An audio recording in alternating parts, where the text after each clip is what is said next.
Hello everybody and welcome back to Module 3 on this Jumpstart on ASP.NET Identity. We are getting some good information from Adam Tuliper. Thank you very much, Adam. Thank you, thank you. And we're going to continue on. What are we looking at now?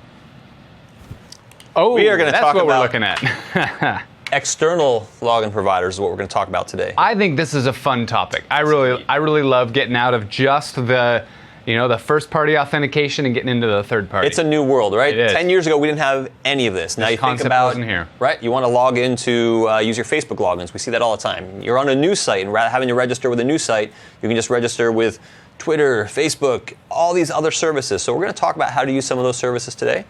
Let's check out our module overview here. When we talk about external login providers, we're going to be covering what is OAuth, since a lot of that works with OAuth behind the scenes, and it's a big mystery to a lot of folks. Some of it's still a mystery to me, so I'll tell you some of the stuff that I know and how I piece it together. And how does Identity use OAuth and integrating with other social providers and other providers. We're going to actually look at one with Azure as well. What is OAuth? OAuth is a protocol. What does that mean? So it's a method of communicating. It's a predefined format to communicate with other systems. So it's not necessarily a library that you have to download and use. Nope. Not Although there are libraries. Sure. Yep. Okay. It's a defined protocol on how to communicate to. The basic idea is to allow you, the user, to authorize, even authenticate with some remote system and not have to share the credentials with somebody you don't want to. So you happen to be on that news website and they say, hey, you can post a comment here, but you have to sign in, create an account on our site, or you can use your Facebook, right? It's easy. Click, click, type. I'm done. I'm using my Facebook account and I'm posting some comment in the blog, right? It makes it really easy to do. So I don't want to share my credentials with your application, my website, the news website. Facebook's got them. I don't need to give them to you. And so that's where OAuth comes into play. And it's actually hugely important if you are providing some sort of a service or a website or a web application online, guaranteed some subset of the potential visitors or users of your service are going to be seriously concerned about privacy, and they're not interested in giving credentials to yet another service. And they may just opt not to do it. Absolutely. But if they know that when they come to you, they don't have to think about whether or not there's a trust relationship here. Do I know the organization? Do I know that the developers aren't going to kind of swipe my password on the way in? Then there's a much greater likelihood that they're actually going to sign up for your service, and that's what you want. Absolutely.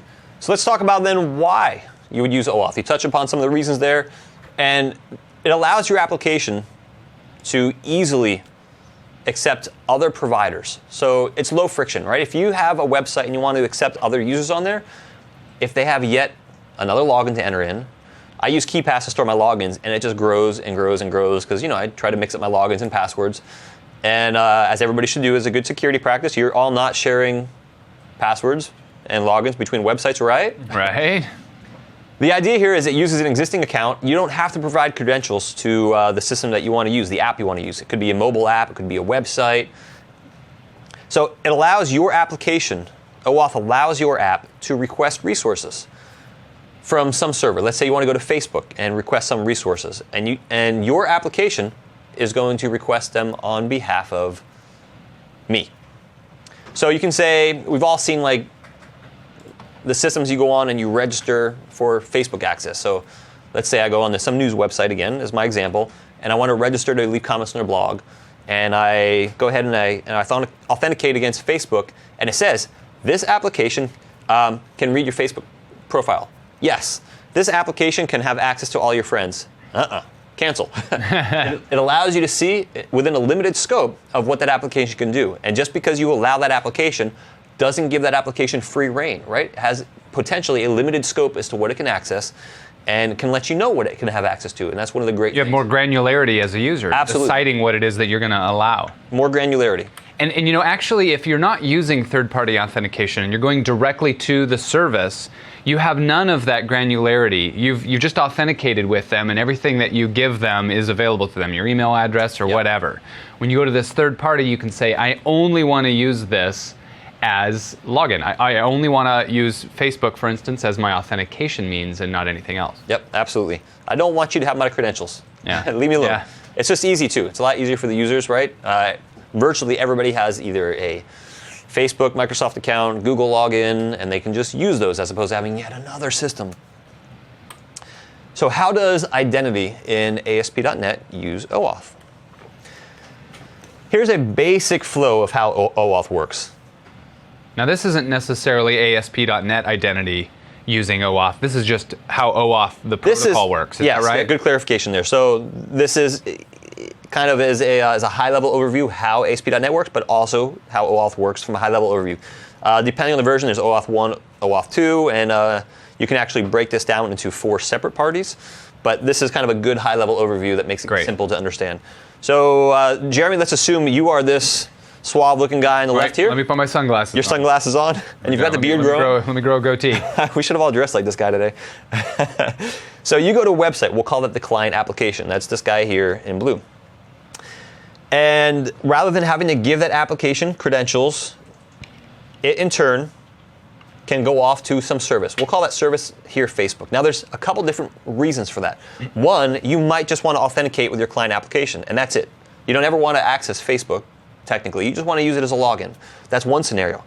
But kind of piggybacking on that is you want to log in using your Facebook credentials to Facebook, but you want to give that application maybe access to stuff in there. Maybe it's a website that can take your Facebook pictures and do something really cool with them. So it needs access to those pictures. So 2 different scenarios here. One, you just want to log in and you don't want to give some website your credentials. You authenticate, authorize with Facebook. Another scenario is you're actually logging into an app and you want that app to do something with your information, and so it can share that information and you can approve it too. So first thing that happens is user goes to your application, and your application then talks to the service. Again, we'll call it Facebook in this case. And to the authorization server over there that says, hey, by the way, I've got this user here. Can I have permission to send them over to you? And the service replies back, says, why certainly. Here's a token that user needs to come talk to me. So I know it came from you. That's when you get redirected in your browser or in your client app to, let's say, facebook.com, and you see it pop up. This application wants to have access.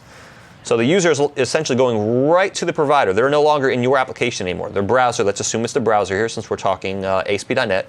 The browser is now on facebook.com. The user authenticates there, logs in, and they get that little pop-up that says, hey, and we're going to see that. Do you want to allow this app to do X, Y, Z? Sure. An access token is then granted to your client application. Now, anytime your client application wants to do anything with Facebook, it uses that token to talk back to Facebook. So it requests something from Facebook with that token to its resource server, and then Facebook's resource server responds back with whatever that resource is, assuming that you have that token. Make sense? It does. So OAuth is kind of this, you start reading through the protocol, and there's all these complicated concepts. In a nutshell, this is basically what's happening. Now, what does ASP.NET store in all of this? So your ASP.NET user login table, that tracks the provider name and actually has a provider key in there as well. So this guy right here, ASP.NET user logins.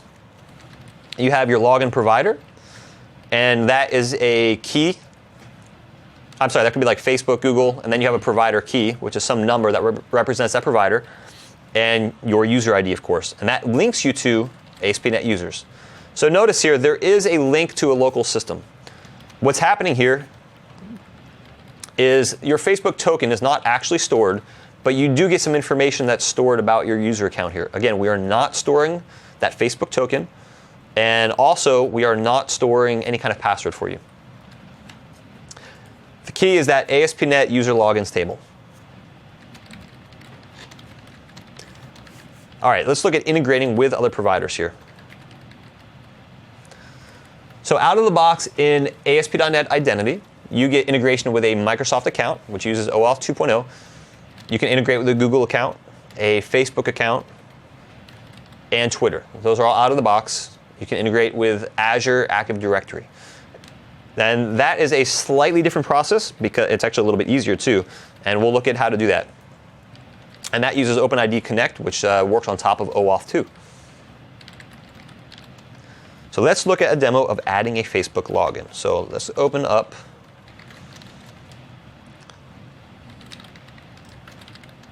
Visual Studio.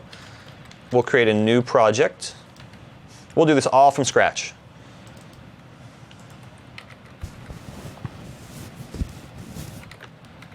Call this Facebook web example. Now keep in mind the example that Adam's walking you through here is right out of a project template, and he's stepping through it. So you've got this same project template in your Visual Studio. Yep, this makes it really easy. Click OK. I'll just choose an MVC application. Same thing applies to the other templates as well. Web Forms, MVC. Now I'm going to stay with this here, individual user account, because it's still storing a little bit of information locally. Creating this project just like we did before.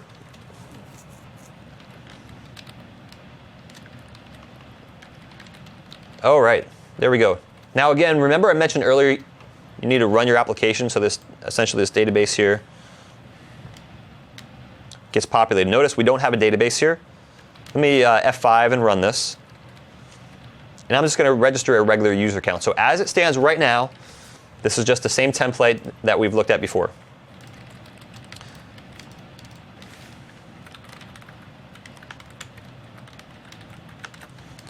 Register that. Our database is going to get created. When it comes back, we are all good. Now notice, if I log off and I go to log in, look at this template here. Use another service to log in. There are no external authentication services configured. See this article for details on setting it up. So if you forget everything I've said here today, you can go to that article and check it out, although it's really easy. I think you're going to remember it. Go back to Visual Studio. Let's stop debugging. Notice, as I mentioned earlier, that database has now appeared. That's there. Let's look at that guy. It's everything we've seen before. As of now, we have just an entry in ASP.NET users. Everything else here is going to be blank except for migration history. So what we're going to be using in this demo is this guy right here, ASP.NET user logins, login provider, provider key, and user ID. So to get this puppy going, if we scroll down to our startup auth, and recall that in the first module I mentioned that this here deals with initializing those OWIN libraries. That's that security middleware. That's something that sits kind of in the pipeline and looks for the required information for Facebook, for example, and handles it all for you. So we need to configure that down here, and it's actually all commented out already for us. Use Facebook authentication. Perfect. Well, great. What's my app ID and what's my app secret? All right, let me show you where you get that and how you create that.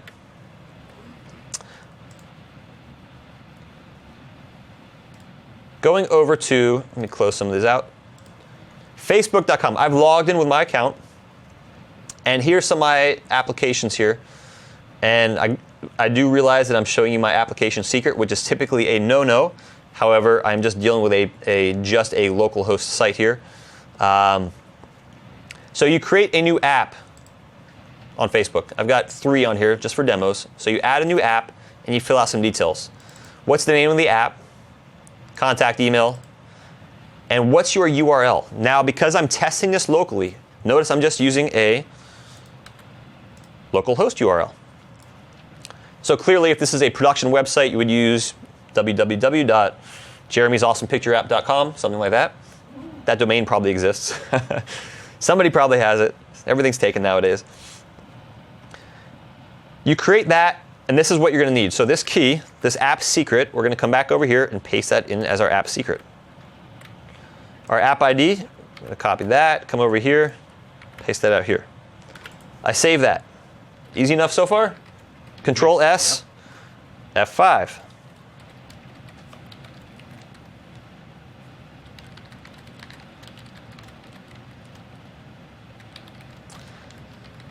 Okay, now when we go to login, look what shows up. In the upper right-hand corner here, use another service to log in, Facebook is there. If we enable our other providers here, that shows up there. So let's go ahead and search for this here.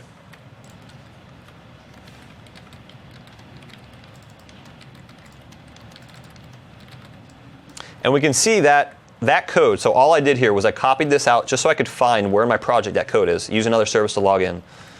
We go over here, here it is. It's in our external logins list partial.cs.html. It's a partial view in MVC. Kind of like a user control, if you may, in web forms. Just a little piece of a view that gets rendered with something else. And here, we're getting a reference to our OIN context, authentication. We're getting all of our registered authentication types. If we have more than one, well, let's say if we have 0, we simply display that message we saw by default. There's nothing set up.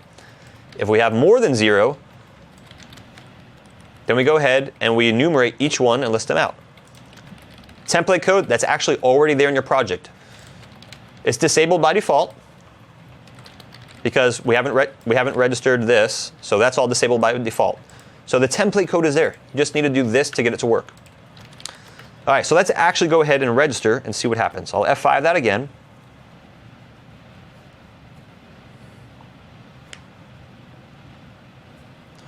Now, the first problem I'm going to see is, notice my URL up here is, if you can see it, it's port 53863. The problem with that is, if I look over on Facebook, I have a different port. This URL must match exactly, or you will actually get an error. Let's see if I can actually get that error to happen. Let's log in. Use another service. Yeah, see it right here? Given URL is not allowed by the app configuration. It must match the website or Canvas URL. Well, that's why, because my port, my URL didn't match what Facebook has. So let me just go back to my home page here. And let's go back and so that's 53863. We need to change that to match Facebook. So I'm just going to copy that out. Go back to my web project. And what I need to do in my web project is change that port. So if you have a bunch of web projects that are trying to do this, you might want to come up with a better solution here, because this is specific to this one application. So when I look at this web app, I go to its properties, I can see that that's running at 53863 right here. So you can change this. You could use, if you knew what your test website was, you can change this up a little bit. You can use a host file in your local system to override the name. You can do some kind of configuration stuff. In that case, I would probably host an IIS, and I would create an entry in my local host file that said something like my local IP address points to www.awesome.com. And that way, when I go configure my Facebook application, I could type in www.awesome.com here. And when I test it on my local system, it just works. That's the advantage of the host file in the system. If you guys don't know what that is,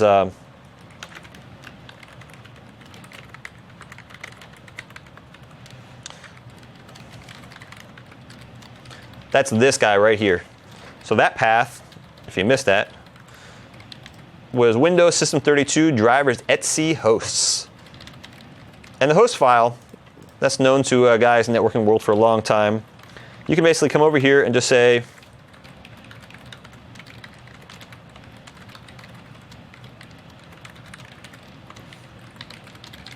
superawesome123.com. Doesn't matter if that domain exists or not. Whenever you refer to that on your local system, this is going to override. Essentially, it's going to look at your local system first to see if it understands that before it goes out to the net to do a name server lookup on it. So that's one way that you could do that. You could point your local IP address to look at this name. And so when you hit that name in your browser, it's going to stay on your local system. But we're going to keep this right here. We're just going to use this localhost stuff. It's the easiest for me to debug with. So localhost, I copy this URL out. I'm going to go back in here, and I paste that. And when I save this, I think I already have this registered with another app on the system, so it's probably going to tell me. Actually, nope, this has not been configured yet. Perfect. Oh yeah, here it is. It's mapped to a different application, a different sample app on this system. Would you like to remap it? Sure. If this is your first time doing it, you won't see this. This is only because I've run this demo on the system before. It says, hey, that URL is pointing to a different application on your system. Do you want to remap it to this one? Why, certainly, thank you. So all I did was I changed the URL to match what Facebook's expecting. I come over here, I log in. I'm not going to touch this at all. I'm going to use just this.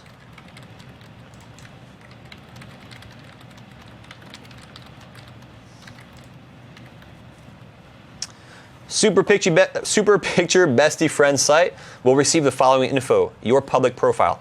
Now note, it doesn't say it's going to be able to get all of your friends, all of your pictures, your firstborn son, and all of that added jazz here. So it's limited in scope. And I can say, review the info I provide. Look at that. Tells me my profile picture, 21, just some basic profile information. You know what? That's okay. That's all good. Redirects me back to my account now. Back to the web application now. You've successfully authenticated with Facebook. You need to create a local ID to associate with that user. So I'm just going to say, now you could change this up. Maybe you didn't want an email and you just want a user ID. You could do that too. So I'm going to associate this with that user. That's all I do. I'm not providing any credentials to my local system. I just have an email address on file. Now, somebody was asking about this. What if I authenticate by way of Facebook one day and then Google the next day? I have the ability as the application developer to make sure that I handle those correctly, associate those correctly by way of the user's email address, so that whichever system they log in as, they authenticate by, I'm recognizing them as the same person. Is that correct? Correct. I think you'd have to do a little bit of work on the back end there. Typically, I think, if I recall, systems that support multiple providers, if I remember, on a lot of them, of course, there's custom implementations. You choose one or the other or this one, right? You do this, you authenticate, it comes back, it verifies your profile information. So you could store that information multiple ways, but I think you might have to do a tiny bit of legwork on the back end to support the multiple providers on there. Yeah. No. In this case, that should actually work just fine. I'm thinking of more advanced scenarios. Reason being is, if we look at our database schema here, if we look at this guy right here, we can have multiple logins per user ID. Right there. So this is the table that holds our external providers: Microsoft, Google, Facebook. There we go. So we can have multiple providers for one user easily in this. This actually already works on there. I was thinking of some more advanced scenarios. So that should work fine out of the box. Can I try another question on you? I don't know the answer to this one at all. I'm not too familiar with Facebook's platform, but somebody's asking about whether or not, is there Facebook integrated login that does not require the Facebook app platform to be turned on? Does that make any sense to you? That I'm not sure on. Okay. All right.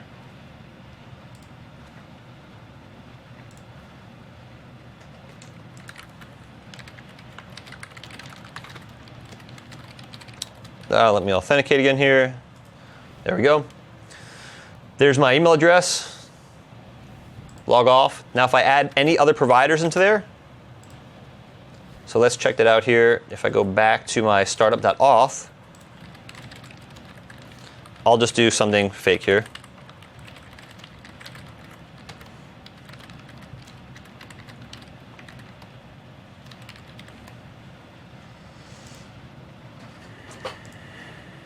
Log in, and now we see that we have a second provider that shows up here. Easy as that. Now, one of the things that we don't do is we don't store the tokens that come back from Facebook by default. So this is used for basic authentication on a remote system. If you want to use what Facebook returns and start querying Facebook data with that, a couple different ways to do that. One way, if you want to do it from the code in your website, they've got a JavaScript API. The other thing that you can do is access. I have another sample here. We won't build this up from scratch because it's a little bit more advanced. Not a whole lot though. So if I look in my controller, account controller, there's a method in here, Facebook info. So this application, same thing. You register with Facebook, but we need to store that Facebook token. And if I look also, this one does it slightly differently as well too. So let me go to the other one so we can compare and contrast. Notice how simple this code is here. Use Facebook authentication. We give an app ID and an app secret. Boom, we're done. It just works. Now, if we want to go a little bit more advanced, and we need to store that token when it comes back, those options that we initialize with, use Facebook authentication rather than just passing in the app ID and the app secret like we did here. We can pass in this object, Facebook authentication options. And we can say what kind of scope we're requesting. Now, by default, you have access to the user's profile.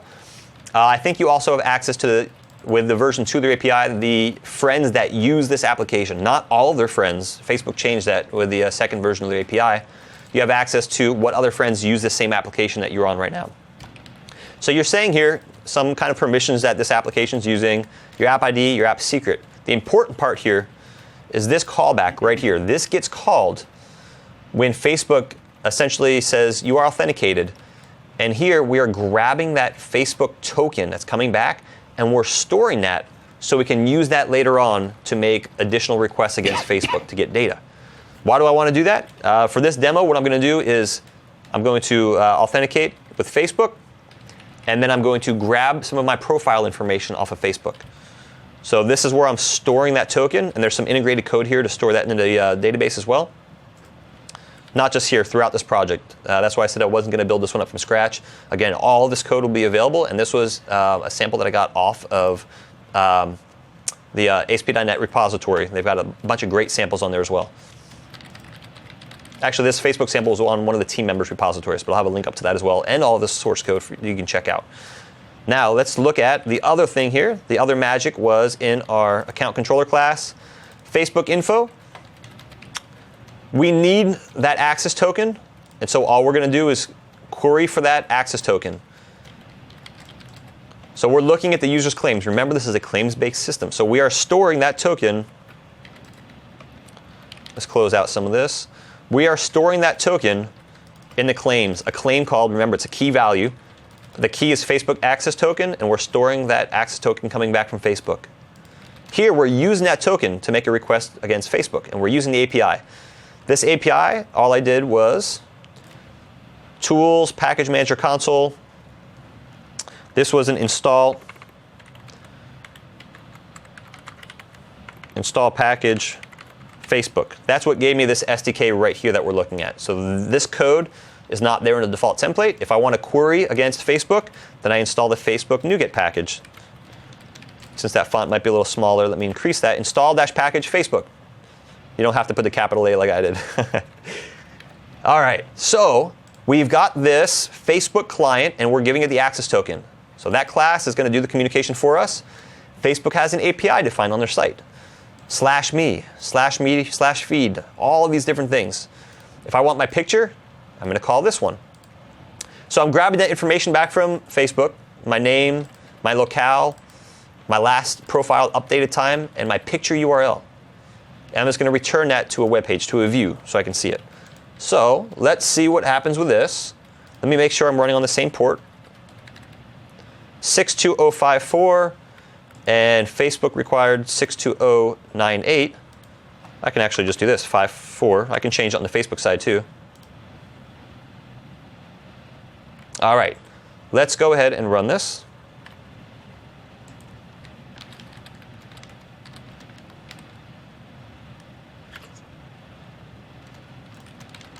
Clear those breakpoints. Okay, log in. I'm going to do this a little bit trickier here, just to be sure, because I've already logged in. Let's open up a separate browser here. I'm going to open up Chrome, just to make sure I'm not sharing any of those same cookies. So log in, use another service. I'll use Facebook. Thank you very much.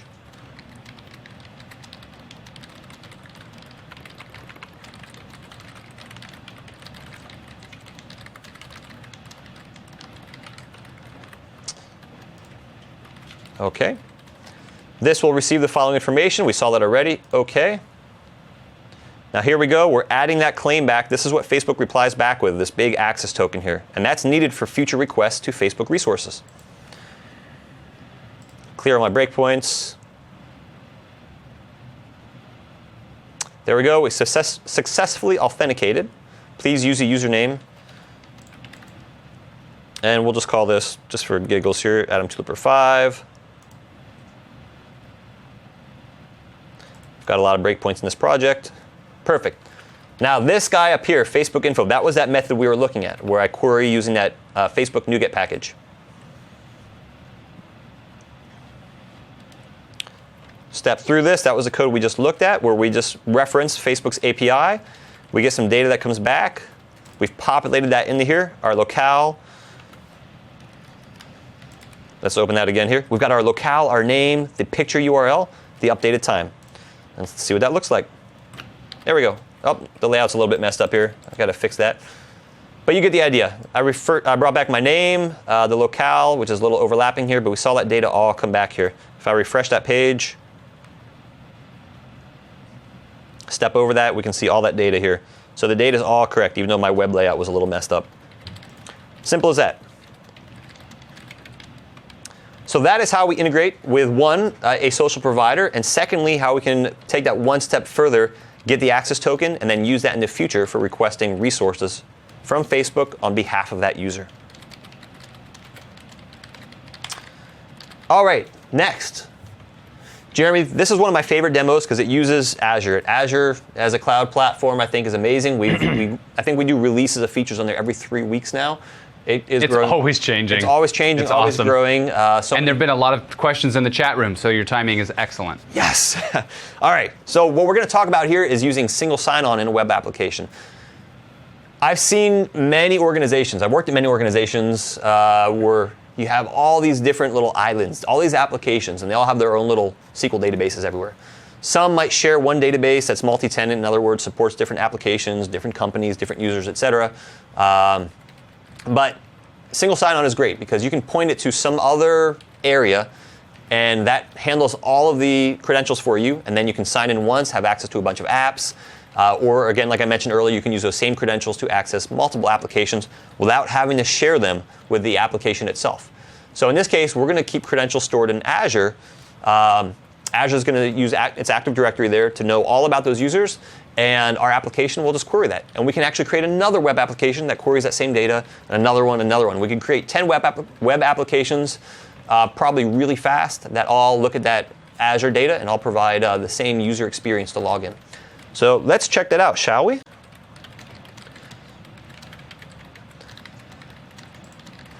I'm going to go over to, I almost said Facebook because I just closed Facebook out. Go over to Azure here, to Active Directory. All right, this is the Azure portal, manage.windowsazure.com. If you haven't checked out Azure, you can get a free trial. Sign up, go to windowsazure.com and check it out. But what I've done in here, there are many features. We are just going to use Active Directory for this one. So we'll do this all from scratch. We're going to create a new directory.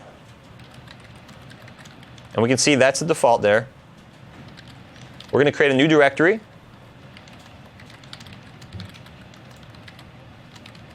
We're going to create a new directory.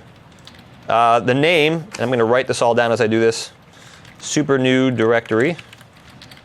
Super new directory. Woo! Let's do the ultimate with, keep track of all this information here. Super new directory. Domain name, we'll call it super new directory. Oh, somebody's already used that. Get the heck out. Oh yeah, well watch this. Super new? Aha! Select country. I am in the United States. So let me copy this out so I don't forget that. That's funny, somebody else has super new directory. Oh, test data. It's actually, I just beat you to it. Oh, nice work. I used to love, past organization I was at, there was some large databases with user info, and the testers would have the most creative names they would put in there for for test users. That was great, yeah. Yep. I don't know if everybody's aware of this. Let's just go ahead and jump over to mine. This is kind of fun, actually. There is a website called the Fake Name Generator. Have you ever been there? I don't think so. This is hilarious because it feels like you're actually looking at a real person here. Look at this. We've got, let me refresh it so we make sure we don't have anything we don't want to show. But look at this. We've got a phone number, email address, username, password. We've got social security number. Oh my goodness, that is classic. And you can click here to actually show it. Can you export that from there? And then you can actually not only export it, but you can request huge dumps of test data. That's neat. Yeah, it's actually really fun. And everything on here is is completely made up. It does not at all map to people in real life. If it does, then you are the victim of some incredible change. That's pretty cool. All right, thank you. I've seen some test data sites. That one actually has the coolest layout. I like that. Yeah. You just get that one snapshot there. Yep. All right, so in Azure here, we're going to go into my super new directory, Uno, and go into users. And I'm going to add a user. This is the first step you must do. A new user in the organization. And this one we'll call my global admin. We need a global admin first. So let me write this down here. At superdirectory1.onmicrosoft.com. So we're going to create a user called my global admin. Next, my global admin, first and last name. Display name, my global admin. What role? Global administrator. I'm not going to fill out the alternate email address here, and I don't need to check off multi-factor authentication. I'm going to click on next. Oh, I do need that there, so we'll do my address. Okay, create it. We're going to get a temporary password now. So I will take that out, save that. Alrighty. Now with that in mind, let's go back to Visual Studio. We're going to open up a new, we'll do a new one here, new project. Same thing, ASP.NET Web Application. We'll call this Azure AD. MVC application. Now here's where it changes. Change authentication. Organizational account. And notice it says for applications that authenticate with users with Active Directory, Microsoft Azure Active Directory, which we're using here, or Office 365. So we're going to use cloud single organization, but notice you can do on-prem or multiple organizations. And the domain. So something.onmicrosoft.com. I'm just going to perhaps. I mean, that might be your company's, your organization's actual domain, but yes, you can customize that, absolutely. I'm going to use the default one here on Microsoft.com with mine. Access level, single sign-on. Or do you want them to be able to read this directory data or read and write your directory data? In this case, I do not. I'm not changing any of the Active Directory data behind the scenes. I just want default authentication rolled up here, so I'm choosing the defaults here. I'm going to click on OK. I have to log in with my global admin now. So I come back here, my global admin.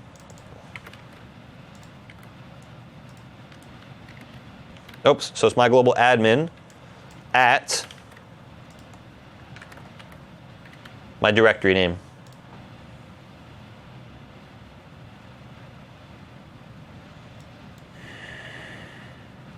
Change password.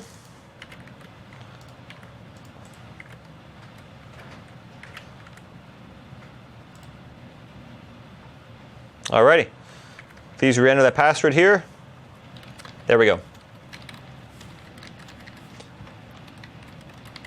Notice we're all set here. Authentication, we see supernewdirectory1.onmicrosoft.com. So to recap, I've created my directory. I created a global admin in that directory. It gave me a temp password. And then once I did this, it prompted me for that global admin, and then it prompted me to change my password. All I've done so far. Click OK.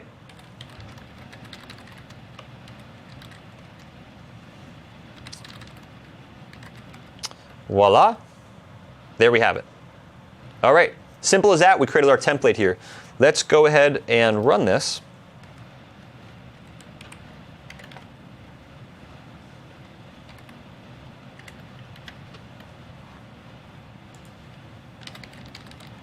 And this starts up immediately. This application is protected, so we integrated single sign-on here. So it says, all right, who are you? Now, I don't want to use my global admin. We want to assign users to our application, right?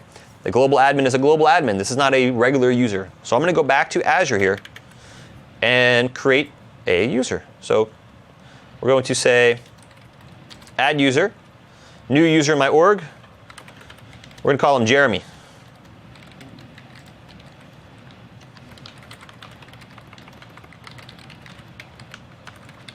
Jeremy Foster.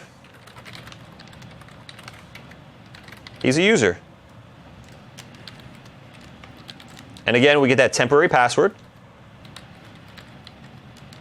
So I'm going to take this out here, copy and paste this info just so it's a little bit easier for me.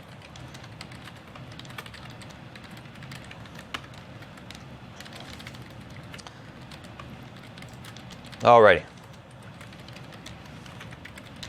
So going back to my application here, I want to log in with Jeremy and that password, and being that it's my first login, it's going to ask me to change that password. So here we go. Got my username here, Jeremy at Super New Directory 1, and the password.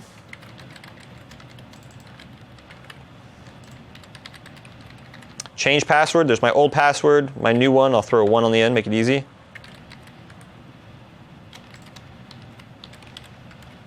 Okay, please re-enter your password, that makes sense. You got to enter your new password.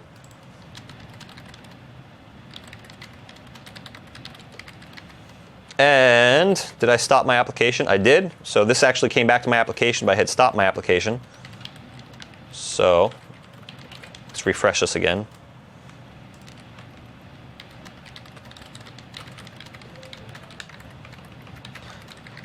Let's paste it.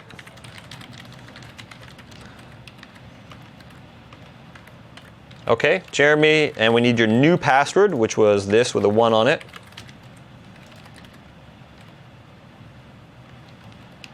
There we go. Just like that. So you are authenticated against Active Directory? Yes. All right.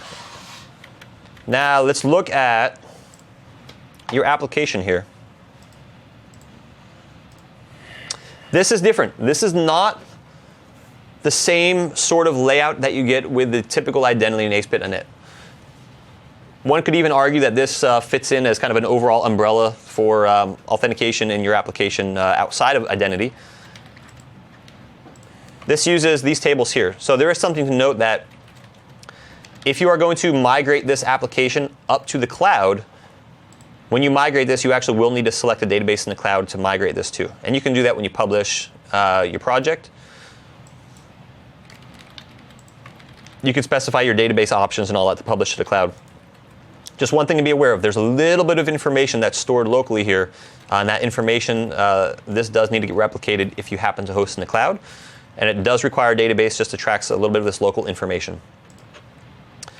All right, so that was it for the Azure Active Directory. Now, show you how easy this is again.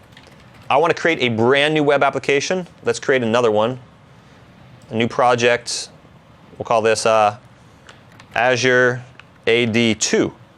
I've got another application I'm adding to my organization. I want to use that same single sign-on again. So go back to Notepad here, copy my directory name. Same thing like we did before. Click OK, and there it goes.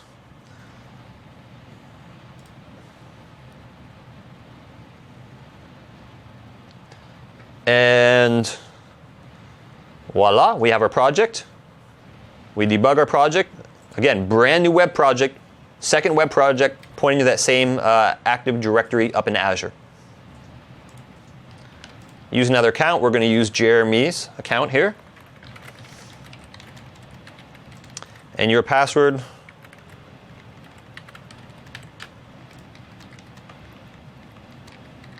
Just like that.